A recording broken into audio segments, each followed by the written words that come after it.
All right. Okay. All right. So make sure that Josh, when you start, make sure that the nursery, in case somebody have to go to, is playing, um, and that way nobody will miss anything being taught. All right. Everybody got a hand now?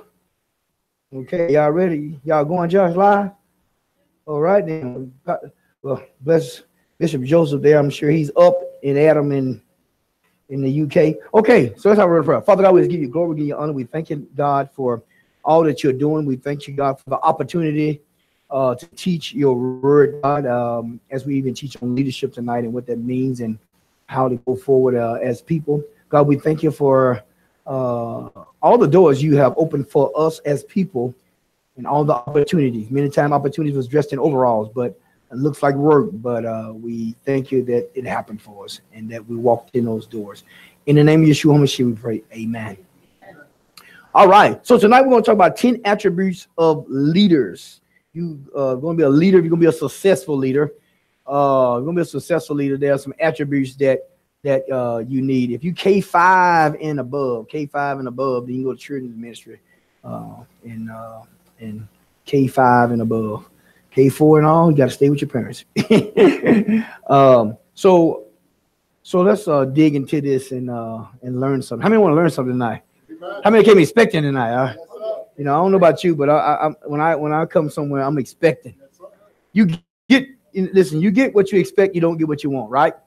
So expectation won't shows up in conversation, people talking, but expectation shows up in behavior. So whatever you expect, then that's what you behave, and that's what you do. So in Romans 12 and 8, the Apostle Paul in your handout essentially says, if you have a spiritual gift of leadership, lead with it and lead with all diligence. So we just want to base on the teaching of that tonight. Lead with all diligence. All right. If you have the gift of leadership. Now, what is leadership? Leadership is the capacity to influence others through inspiration, motivated by a passion, generated by a vision, produced by a conviction, and ignited by a what? Purpose. So leadership is influence, okay? Now, remember, leadership is not what? A title. It's not CEO, CFO, executive VP, pastor, bishop, none of that kind of stuff, okay? Leadership, point blank, is influence. You are influencing people to get something done, right? You have a common cause, you want to get it done. So everybody in this room, you should be leading in some capacity of your life, right? Because you should be getting things done. If you're not getting anything done, then you're probably not doing what God told you to do. Okay, you got to get it done, and God wants you to get it done. And don't dispel the power of leadership. Listen, those who are successful believe in leadership and understand it. All right, you got to believe in it, you got to understand it. No one gets to a place of success without working hard. Now I'm going to tell you this right here. If you're going to be successful, I'm believing that everyone in this room is going to be successful. I'm believing everybody is listening over the air, all over this world, you're going to be successful. But it's going to cost you something. So before I even talk about this, it's going to cost you something. And guess what? You got to work hard. And you got to work for a long time.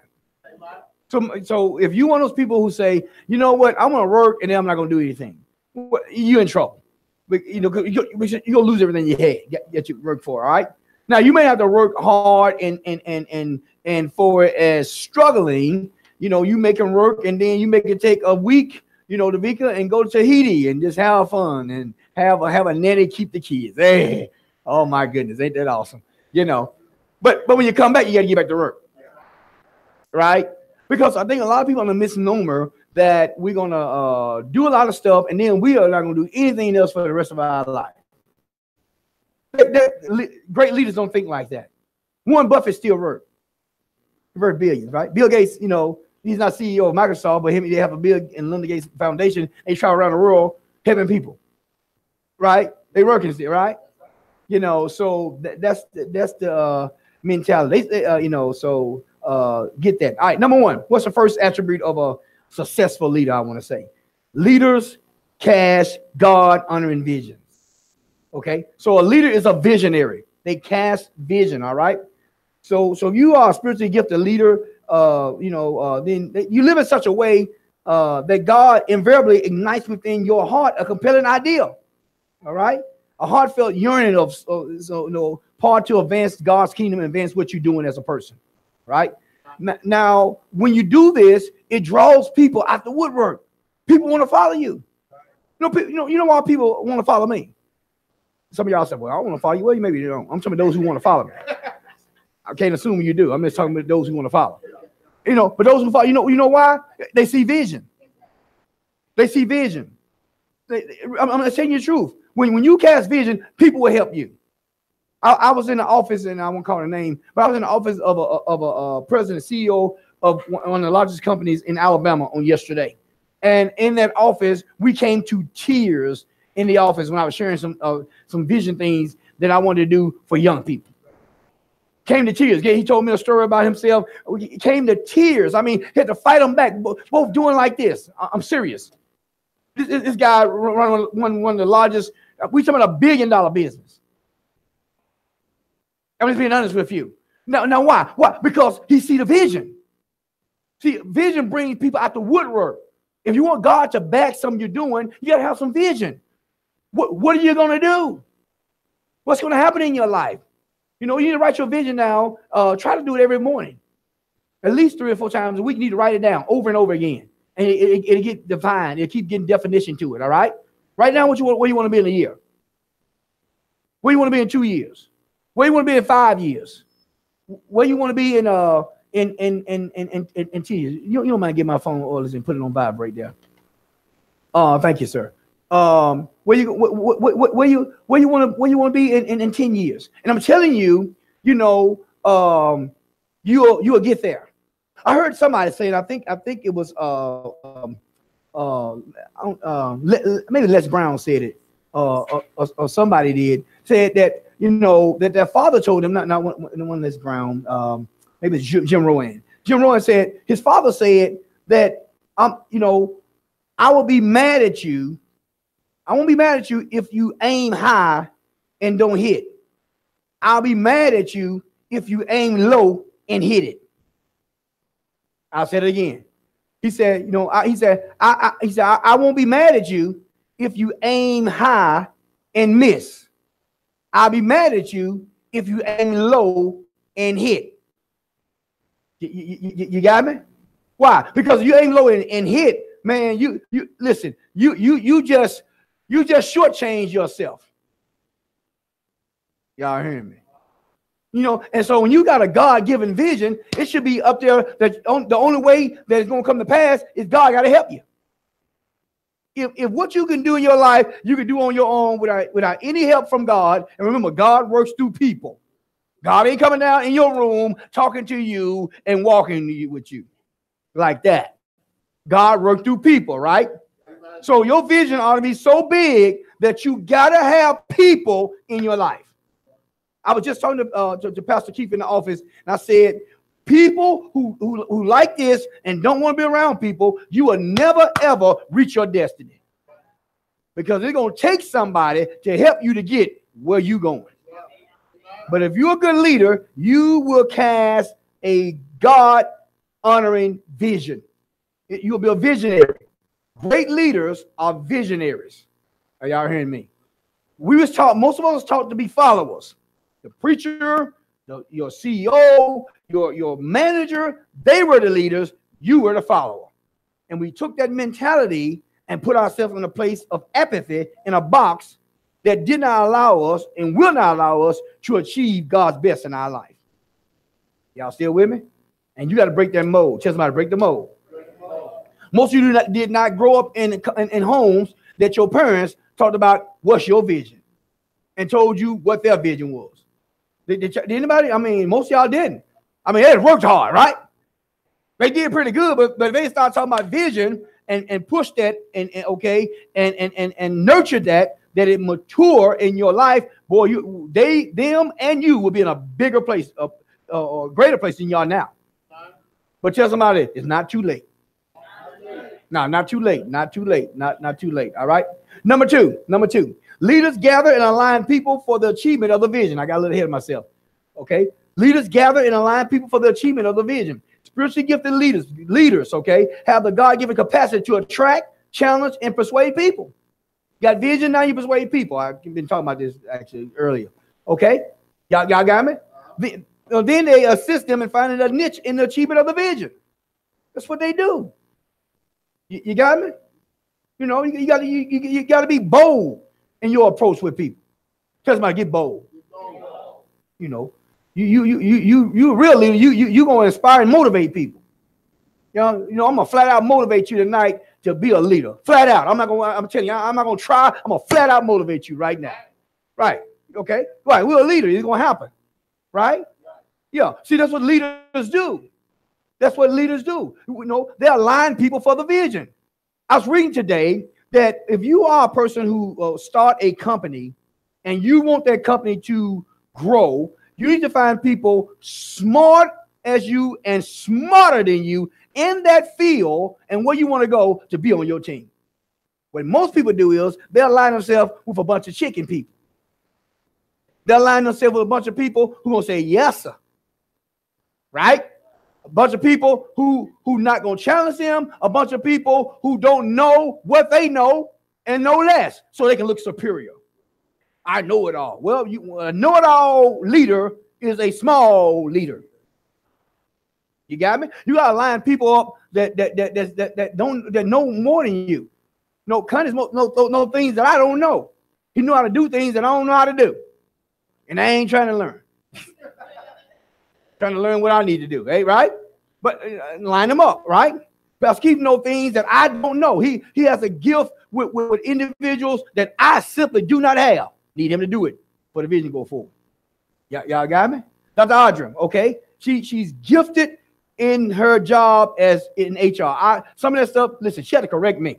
Now, you can't do that. I'm like, I'll do what I want to do. You know, that's what I'm saying to myself, really. You know, but then they're looking like, no, you ain't gonna, no, you can't do that. You know, well, how you know that? Well, you train in it. Are y'all with me? See, some of you can't be the person who are afraid to have people who are smarter than you around on your team. Then you're insecure. You know who you are. That's not a good leader. You know, most pastors have that problem. You know that, right? That's the problem with most churches, because the pastors are board teachers, as Isaiah said. So they don't want no strong people, men and women around them who gonna buffet them and even teach them some things. Because you know, because pastor, he know everything. No, he don't know everything. She don't know everything. That's the problem. Nobody knows everything. Hello, they walk this earth beside Jesus Christ, right? So a true leader gonna line the people up. So you got to gather people to achieve the vision. Tell somebody gather somebody. You know, some of you know, you're trying to achieve something great, but you're trying to do it by yourself. You want all the glory and all the credit and all the money. You're gonna have small glory, small credit, and small money. I'm just telling you that. You got to invest in other people and let them help you. I was looking at Bob Johnson today. I'm studying companies right now because we're doing some things in our company. So I'm studying companies, studying how they set up and all this kind of stuff right here. And I'm looking at Bob Johnson today, who's the first black billionaire. Oprah wasn't. Bob Johnson, first black billionaire. He sold BET to Viacom for $3.1 million. And I was looking at him, what he does in RJ whatever holding company he has, and how it's set up. I'm looking at it and I'm like, wow. He took Landers, you know, who worked for Bill Clinton, chief of staff, and then the other gentleman that worked for Ford. He took these guys and brought them along who knew the car industry. He ain't know the car industry. None. He know nothing about it. Got experts on his team. Wow. I'm serious. Brought them in, and now Lenny McCarty, you know, he owns. His name is not even on that. His name is over the top company, the holding company. Is his initials, then their initials. Are y'all hearing me? Okay, and now buying up real estate and buying the Bobcats at one time, Pro Team, and all this. Got smart people smarter than him around him. Wow. What you gonna do? How you gonna build your dream? How you gonna build what God told you? You want to do ministry, but you want all the credit. You want to put your name on the ministry, and then you want anybody to help you.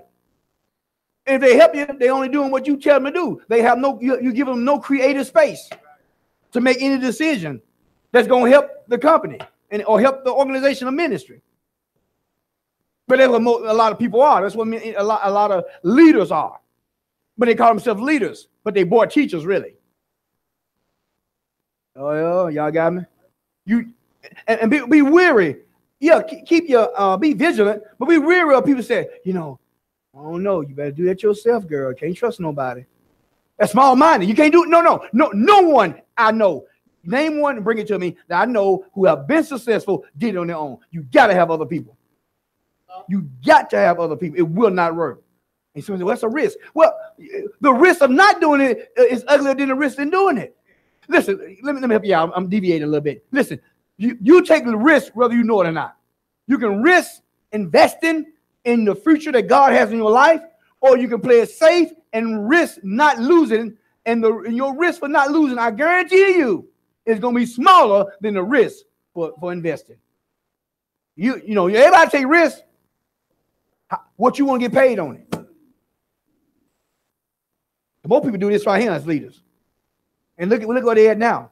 They're in their 60s and borrowing a cup of sugar. In their 60s, don't even know God. Don't even know the attributes of Jesus, because because they never became leaders. Can't align anybody. Yeah, they can do the ministry by themselves, but they can't get nobody else to help them. That's not a leader. See, if you can only do it by yourself, and I'll talk about this in a minute, and can't get anybody else on your team to help you, you're not a good leader. You may be a good worker, but you're not a good leader. All right, number 3. Y'all still with me? Leaders are accountable with integrity. We as leaders are accountable to God in the ministry in which we serve under. Okay? We're accountable in the business that we're in. All right? The story in Luke, the 16th chapter, verse 1 through 13. I'm not going to go there for the sake of time, but the master and the steward. Listen, the steward was accountable for what the master gave him to do. Accountability is there. We're going to be accountable for the gifting that God gave us. Did you know that? God looking for a ROI, a return on his investment. Remember, Jesus was about doing his father's business. You know, no, God, gifts are not just for you. You're going to be accountable for those gifts. Some people sit on their gifts. God going to get you. That gift make room for you. Okay, y'all ready for this? A bunch of people and leaders don't have any room because they're not using the gift. What did God call you to do? You know, I watch Cunning sometimes, how he builds stuff and put up stuff and even manage people who do that kind of thing. I mean, he can do it 24/7. You know, we up on Saturday. He got stuff done. He was gone with y'all. I mean, let's go. Let's go. You know, we like, really, man? Wow. But it's his gift to do certain things and to manage certain stuff. Are y'all hearing me? See, when you operate within that, you don't work. That's why you see people say, man, why they staying so late? They operate in the gift. You know, you're the person who likes instruments, they can play them all day long. They operate in the gift. What you operating in? Don't quit your job. Don't quit your job. Stay working at that miserable job that you call miserable while you're working on the leadership and the vision God gave you. Then a transition will happen, right? Because you can't afford to leave your job because it is a revenue stream for you to have food on the table. So you got to be balanced, right? You know, I told you when more heart attacks happen, right? Monday morning between 8 and 9. Google it. Folk die. They don't want to go to work. Just have a heart attack. I'm serious. People are miserable. 80% of the people who go to work hate their jobs. 80% of the people who work hate their jobs. Right? All right. Nurse, we're gonna put you in there in a minute. we got a television up there, by the way. You see everything, but then no. Okay, all right. Leaders must give account of their actions. All right, you gotta give account of your actions. On time for services, on time for your job. You know, notifications gonna be absent, all those kind of things. Prepare for the assigned ministry, assigned tasks at hand. You got to be accountable for excellence. Because here's the deal, you know, you got to master the mundane. If you're going to be a successful leader, you have to master the mundane. All right, that's where it's at. I look for the little things. I don't look for the big things anymore. I look for the little things. I look for stuff not done. Now, why didn't they finish that? Or why didn't you know? I'm telling you, Mike, you've been around me. Some of y'all been around me for a long time. I'm looking for it because if I see it, then there's a flaw in excellence. We got to be accountable. Now y'all think this is overkill, and man, Doc, I love him, but he doesn't go too far. I'm trying to get you out of poverty of mind, poverty of spirit, poverty, amen, of love, and poverty in money. Okay? Accountability in your giving. Most successful people give a lot, guys. Even those who are not even saved. They give. Now, they may give for many different reasons. There may be some strings attached, but they give. They give their money. You say, well, he got so-and-so, but it's hard giving away $1 million. I don't care what you think you're going to get back from that organization. Some say, well, I've had a lot of money. It won't be hard. It's hard for you to give $100 right now. What are you talking about? Right? But you got to be accountable in your giving. Because if you're accountable in your giving, and your giving is equivalent to where you're going and where you want to go, it'll match up. I'm just telling you that. That's why I'm such a giver. I know where I'm going. And I know givers are getters. It's more blessed to give than what to receive. As Apostle Word said, the giver is the blessed, the receiver is the lesser. I'm not calling you less of a person. You're just getting less of the bang for the buck. If I give you a seed, the harvest, you know, you ate the seed. I'm going to enjoy the harvest. Harvest is always greater than the seed. Plant an apple seed in the ground, okay? The apple seed produces a tree that produces apples with more seeds. So it's better to give the apple seed than to eat the apple. Right? Some of you just eating the apple. No, be willing to give the seed. Be accountable in that. Is it making sense to you? Okay, all right. Y'all still with me? I said integrity is what you do when the lights are off you. Is it good? Is it right? Is it honorable? That's integrity. Because when you're accountable, you got to have some integrity. What you do when nobody's looking at you? Do you throw the paper on the floor when there ain't anybody around? When the garbage can just 2 feet from you? I mean, what do? Now, these are simple things. What does it got to do with God? There's a whole lot. What do? Do you park in a handicapped space because you're going to run in the store and run back out when you know that you have proper legs to walk? Like a lot of people I see. People who park in the handicapped spots are people who will never be successful.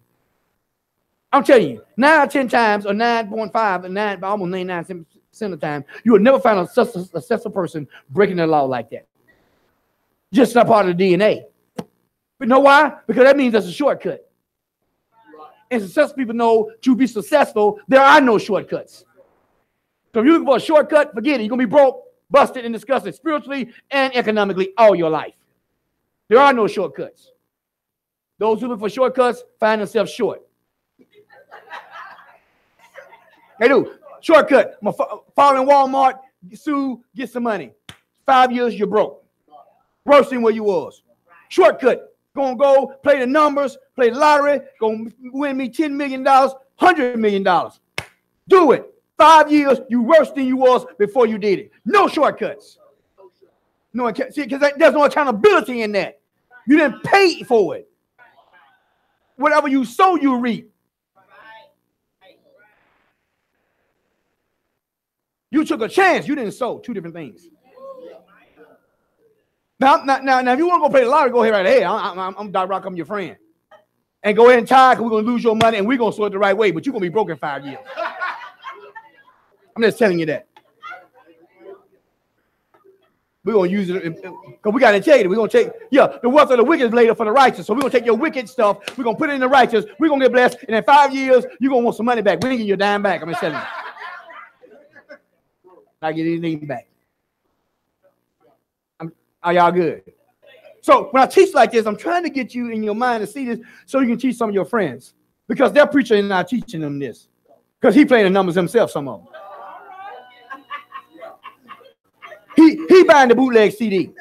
You know, bootleg CD, I mean you buy a CD that you didn't buy from the store. That somebody came to your house who not authorized just for $5. Are y'all hearing me? And here's the deal. I know I'm stepping on some toes here. Here's the deal. That shows where you at.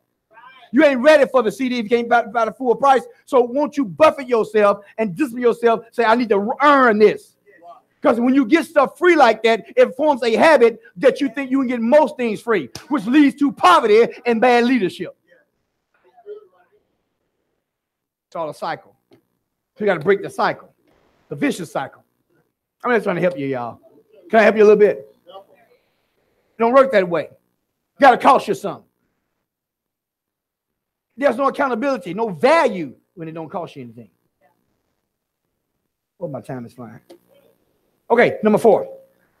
Leaders sense the need for positive change and then constructively bring it about. Leaders have a nose to bring constructive change constructively. They have a nose for constructive change.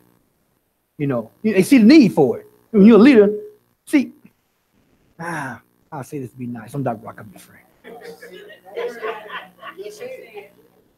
See, you're not a true leader when you see a need for change and turn your back on it.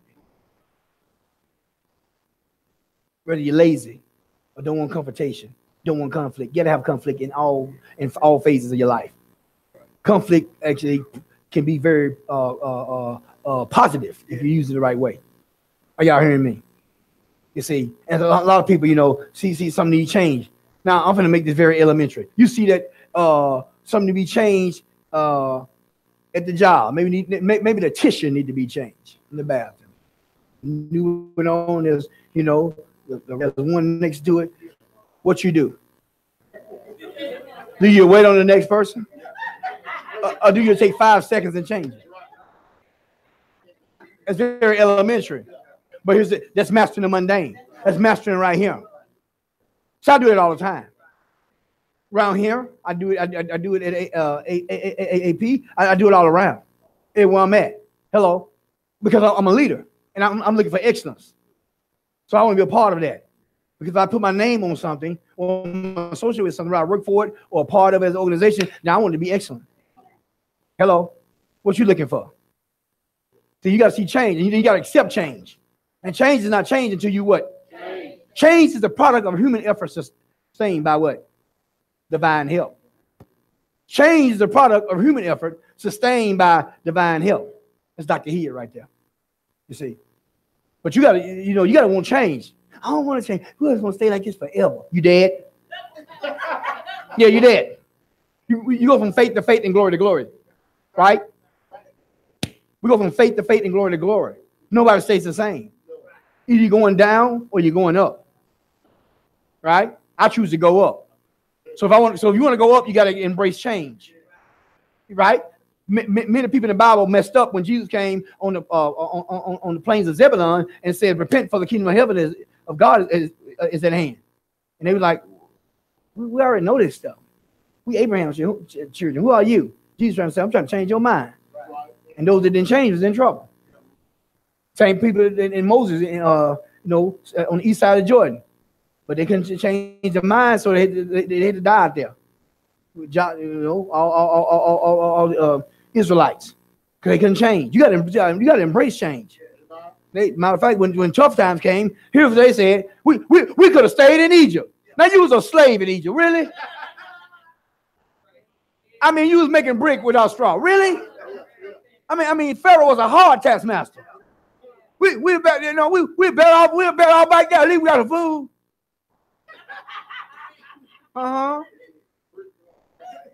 right? But see, people train that way. Train to stay in a place of comfortability. Comfortability brings you poverty. Let me say it one more time. Comfortability brings you poverty. So all you are comfortable and you going home and just relaxing every night, and you know everything good. You just watch a bunch of television. You poor, and you'll never have anything. Nothing significant. I know it's tough, guys. I know I'm kind of hitting you like that, but it's just the truth. You're too comfortable. You gotta get uncomfortable. Who told you life is like go to work 8 hours and go home and rest? Who told you that? They didn't do it in the Bible. What Bible don't say that? Some people work, they worked all night. It was hard labor back then.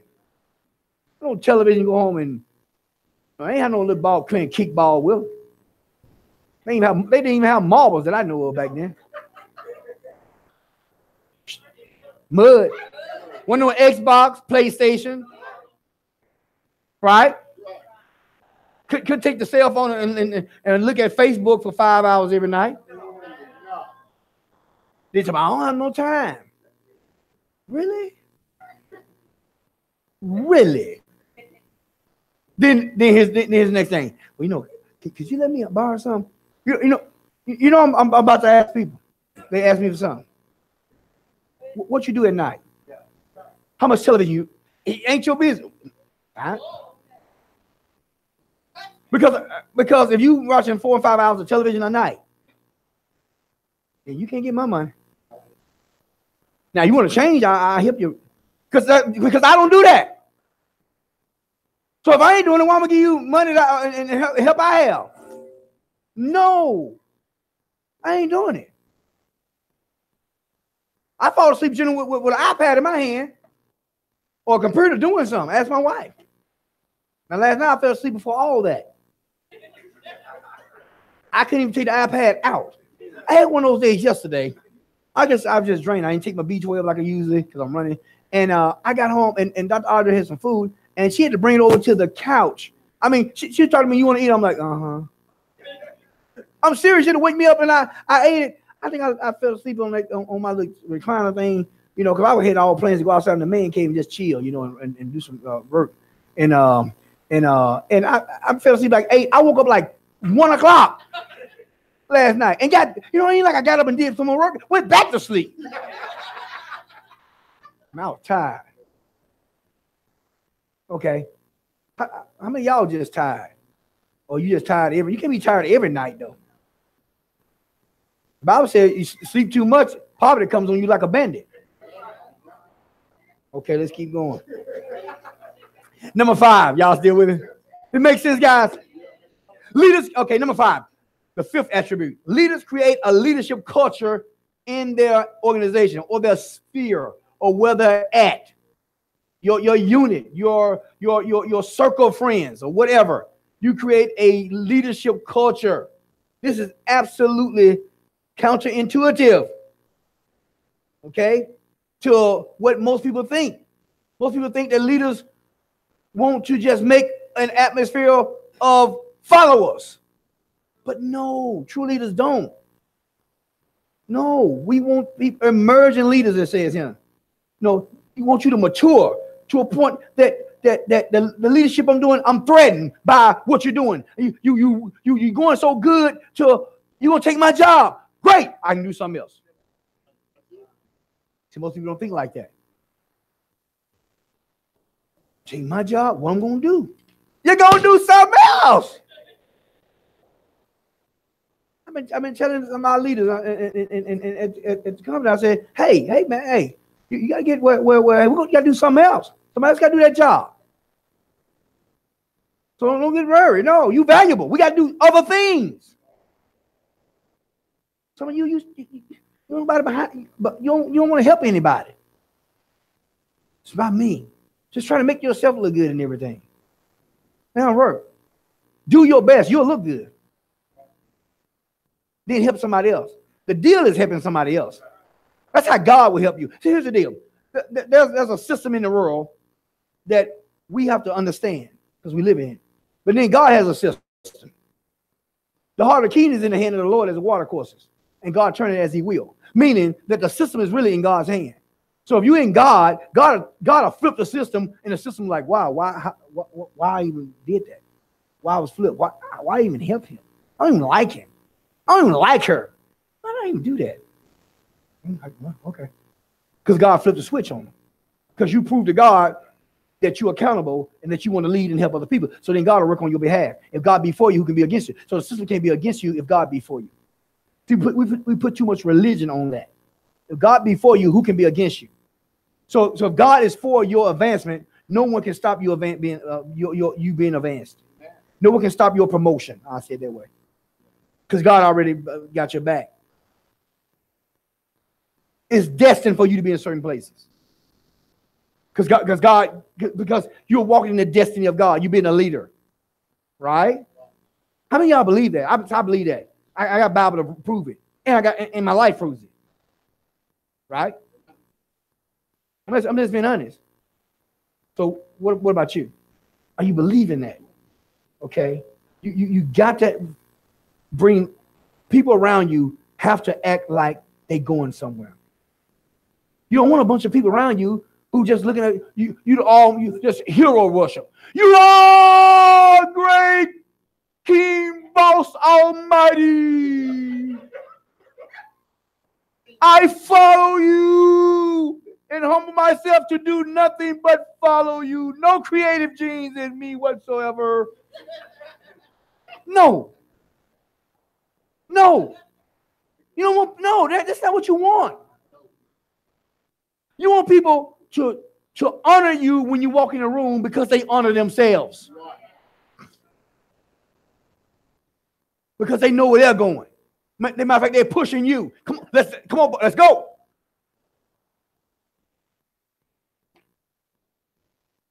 Let's try to get you. You got to change your thinking. Change your thinking, you change your life. Y'all with me? Stop listening to people who don't know what they're doing. I take no advice concerning money from broke folks. No, really, right? Somebody can tell you, hey, let me help you out with your money situation. And they ain't got $5. They have no more authority. It's like it's like somebody give me advice about marriage and they've been divorced 3 times. I mean, what you say, I mean, I can listen and learn, but really? I mean, let me show you how marriage works. I can show you how it works. No, you can show me how it don't work. Now, I hear that from you. It don't work, but you can't show me how it works. And you've been divorced 3 times.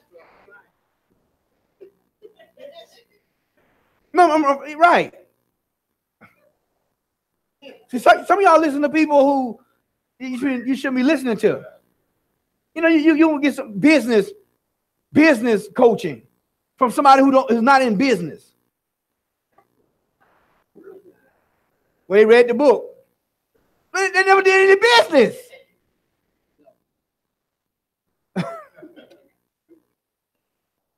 Okay, let me hurry up. I am not going to finish this. Don't look like leaders are led to lead. Everyone who is a leader, and there should be a period there, everyone who's a leader must also be led themselves. No effective leader is one who only answers to himself. Leaders are led to lead. You can't be a leader and it's all about you. We talk about the Elisha model. Elisha followed Elijah. Elijah said, "Hey, you see me when I go up, you get a double, you get double portion of my mantle fall on. But you got to be with me. You got to let me lead you. You got to be everywhere I go. I go to Gilgal, you got to be at Gilgal. See? Which is a city, okay? See, so you can't be a leader and you're not led yourself. That's dangerous. Everybody needs somebody that they can follow. Everybody. I'm a leader, but who you following? Who's your spiritual covering? Who can tell you to sit down and you sit down? Who can get your attention when nobody else can get your attention? See, because if you don't have that in your life, you're in trouble. Destruction coming to you sooner or later. Okay? Because we got Jesus and the disciples as a model too. Matter of fact, Jesus said, I don't even say anything on my own. John the 14th chapter, Jesus said, I don't do anything on my own. I only say what the Father says. I only say the Father says. I don't lead myself. I got somebody leading me while I'm on this earth. Now, see, I'm only going to say what the Father say.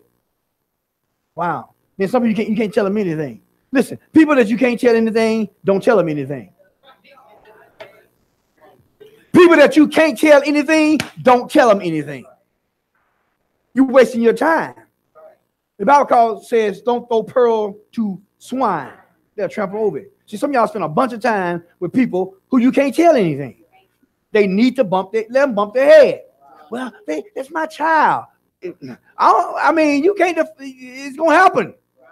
I'm sorry. They're not gonna listen to you. They're gonna have to go through some things. And some of you are wasting you're wasting hours every week when you could be putting that time into building the destiny God has in your life. And you wasting time. I ain't wasting time when people don't want to hear what I got to say. You know, I'm trying to tell them something, and then they over talking me. I'm the type of person now. I used to try to over talk them. No, I do now. And I know not to get in a conversation with them again. I mean, I'm just honest. Got no time for that. All right, number 7. Leaders understand the seasons and times. Like the sons of Issachar in First Chronicles, 12 and 32. They understand the seasons and times. Listen, if you are a leader, you gotta have an insight of what's going on. Not just I said in the prophetic realm of God when it comes to spiritual, but also what's going on in the realm of your business. You know, you gotta know when seasons are over and when seasons are changing. Right? The person who was just the traditional print person better understand computer era is here. They should have realized that about 10 years or 12 years ago, or longer. If not, they're out of business. Right? I mean, you know, people can take pictures now on their phone. Print those out at home or send them to Walmart. You better know you're in a certain business, you better know what seasons are. You better, like sons of Issachar, know the times you're in. As Christians, we gotta know the time we in. We approaching we're in the last days. We're approaching the last time. We gotta know where you at. God trying to do something to you real quick. Because he got to Jesus got to come back for a church without spot or blemish. And we got a bunch of blemishes on us. And poverty is a blemish, especially in the United States of America. We can't help nobody. The Bible says we're gonna make the Jews jealous. They ain't jealous. Why are they jealous about? They got all the money, won't have anything. What are they jealous of? I'm gonna bless you so much, right? So God needs we gotta get some stuff done. Are y'all still here with me? Okay. So you gotta know what time it is. What time it is in your life? What season is in your marriage? What season is it for you as an individual? Maybe it's a time for you to give back more than you ever gave before. Where are you? Maybe it's working. Maybe it's time for you to be sowing. Well, I don't know. But you need to know what time you're in and where you are in God's realm of destinies on your life. Right? You know, it was a time that, we was having a bunch, time people having a bunch of concerts and, and have various different conferences. I don't see so much of some of that stuff no more. Stuff shift. And then, stuff come back around, but you got to know what shift it is. What shift you in. Right? Where's the culture at right now? Where our country is at. We're in a season of business prosperity. But some people are still caught up in yesteryear. And rather, I don't care what president, I don't even call none of them names, but I don't care who's in office, just know what season it is that they are in that office. I heard Bob Johnson said of August 17th of last year, first black billionaire, Bob Johnson say, in this time of President Trump, you need to appreciate the economic growth that's happening. Did he vote for him? I don't know. Don't matter. Right? You just got to appreciate what's going on. Somebody asked me the other day, I don't call names. Had a friend of mine that had a private meeting, him and 9 other people with President Trump. He paid to be there, but anyway, he had to pay to play. And he asked me, would I take a meeting? Yeah! Why would I take a meeting? President of the United States called me, I want to meet with him. I'll meet right there. What can we talk about? Are y'all hearing me? Brother, he Obama. Brother, it was Clinton. Well, you know that thing with Monica was true. I don't care what true or not. That's that means. I don't want to talk to you and see what we can do. What's the advantages going on? How can I help my people? And I ain't talking about when I said my people, just people that look like me. I'm talking my people. I'm called by God. Hello, all people, my people. All right. You see, but you got to know what's going on. And some people don't know the times, don't know the seasons that we're in right now as a country, spiritually, economically, socially. Where are we? Right? Let's be honest with you. I mean, sorry, guys. You got to know how to use a cell phone. I mean, people text now. I don't text. Really? I mean, let's keep going. Number 8 says, and I need to finish this because I won't finish in a while. Leaders have I'm going to finish. Have a heart of God's will over self-will. It got to be about God and not about you. All right? Leaders have a heart of God's will over what? Self-will. Can't be about you. Got to be about God's will. Okay? Apostle Skip Horton says, we must hide our will in his will that we may not find it. Okay? Dr. Washington said that. Okay, first. I'm sorry. I need to change that. Okay? Here Apostle said, but he got it from Dr. Washington, the late Dr. Washington, our friend. So you got to hide your will in God's will. So what does God want for you? Because the problem is you trying to push your will above God's will. Listen, you only want what God has for you. That's what's going to work in your life. Nothing else going to work. I want what God has for me. God, what do you have for me? What do you want me to do? So put your will in his will that you may not find yours. You got to die yourself. Serving is the greatest. All right, number 9. Let me hurry up. Leaders must have the proper mindset. All right? And we can talk about that forever. So, I talk about it all the time. Leaders have a different mindset than others. It's a kingdom mindset. Okay, kingdom-based, not religious-based. Okay, the leader has that mental toughness to learn how to dance in the rain. That's what a leader does. A leader dances in the rain. He don't say, "Oh, it's raining outside. Oh man!" No, get out there and get you a rain dance going, baby. Don't splash out there. Yeah, you trying to wait for the rain to stop for you to do anything. As Pastor Connor told us years ago, it don't rain in the army; it rain on the army. I never forget that. When you stop working because it's raining, cover it up. Put it on the truck. You got work to do. Got work to do. Okay? Last thing, and I can talk about mindset forever, but I'm out of time. Leaders don't walk in offense. Offended, which means off-ended. That's Apostle Horton right there.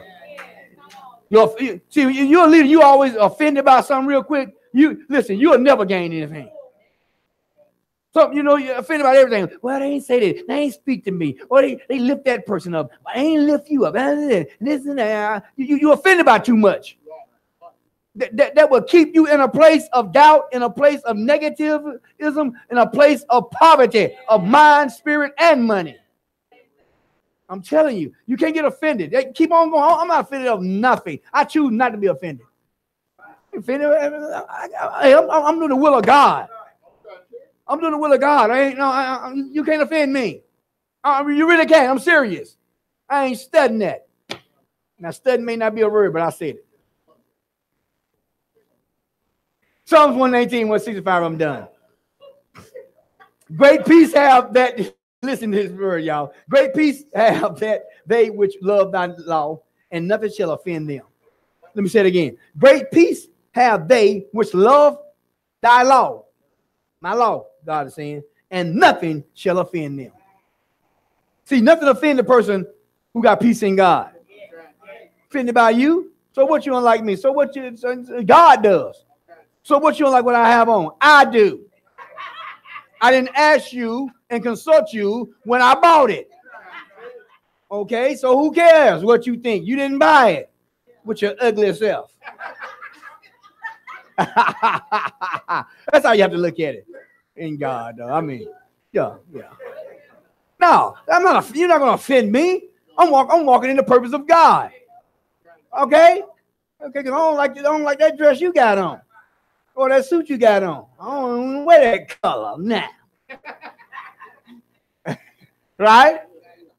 Okay, so listen, these are attributes. If you really take them to heart and really use them, you'll be on your way to success. Telling you what I know. I'm telling you what I know. Okay, this is not religious. Stop listening to all the religious stuff. Look at people who are religious, guys. I'm done. But look at people who are religious. Just look at them. You want to be that? No. All right. Let's pray. God bless you. We give you glory. We give you honor. We thank you for your word tonight. We thank you for the chance to teach on leadership. Thank you for the chance to tell people about your goodness, Father God. Continue to lead us and guide us, God. And God, we thank you for laughter. And we love your people, Father.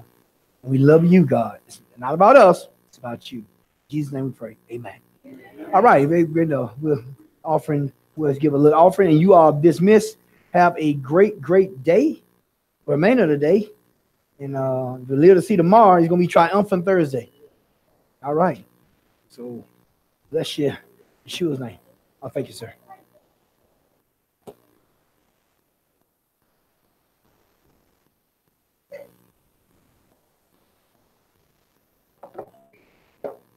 Josh, you can turn that off.